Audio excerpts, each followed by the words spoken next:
नमस्कार मित्रों, फिर से एक बार आपका स्वागत है। मृत्यु के बाद मृतक की आत्मा यमलोक पहुंचती है, लेकिन इस यात्रा में जीवात्मा को 47 दिन का समय लगता है और इन दिनों में आत्मा के साथ क्या होता है इसके बारे में गरुड़ पुराण में बताया गया है। मृत्यु जीवन का अटल सत्य है, यानी जिसका जन्म हुआ है उसकी मृत्यु निश्चित है। पृथ्वी पर आए हर एक जीव को इस लोक को छोड़कर जाना पड़ता है। भगवान कृष्ण ने भी गीता उपदेश में आत्मा को लेकर कहा है कि शरीर नश्वर होता है और आत्मा अमर होती है। यानी मृत्यु के बाद शरीर भले ही नष्ट हो जाता है, लेकिन आत्मा जीवित रहती है। अब प्रश्न यह है कि यदि आत्मा जीवित रहती है तो मृत्यु के बाद आत्मा का क्या होता है? इसका जवाब आपको हिंदू धर्म के महत्वपूर्ण और पवित्र ग्रंथ गरुड़ पुराण में मिलेगा। गरुड़ पुराण में भगवान विष्णु के वाहन पक्षीराज गरुड़ पूछते हैं, नारायण, मृत्यु के बाद आत्मा का क्या होता है और आत्मा कितने दिनों के बाद यमलोक पहुंचती है?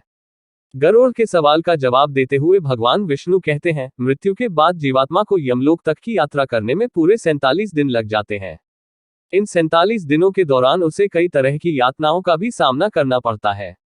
भगवान बताते हैं कि जब किसी की मृत्यु नजदीक होती है तो सबसे पहले व्यक्ति की आवाज जाती है। इसके बाद मृत्यु से कुछ समय पहले ही व्यक्ति को दिव्य दृष्टि प्राप्त होती है, जिसमें मनुष्य सारे संसार को एक रूप में देखने लगता है और इस तरह से उसके शरीर की सभी इंद्रियां शिथिल हो जाती है।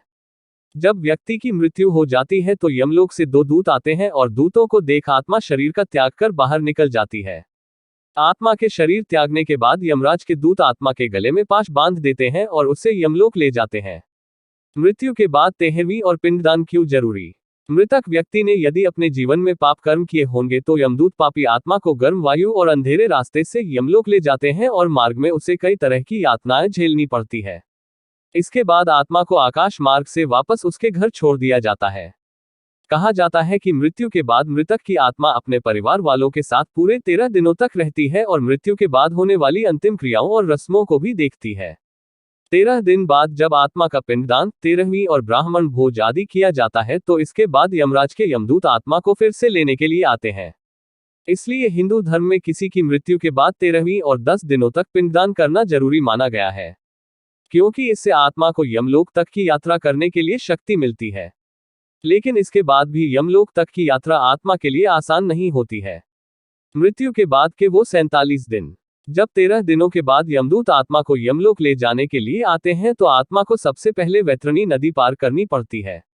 इस नदी को गंगा नदी का ही रौद्र रूप माना जाता है। यह नदी लाल रंग की होती है क्योंकि इसमें आग की लपटें निकलती रहती है। नदी पार करते हुए आत्मा को खतरनाक जीवों का दंश भी झेलना पड़ता है।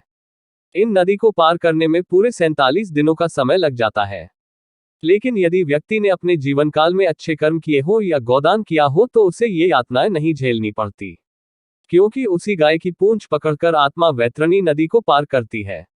वैतरणी नदी को पार करने के बाद जब आत्मा यमलोक पहुंचती है तो यहाँ यमराज उसके कर्मों का लेखा जोखा करते हैं।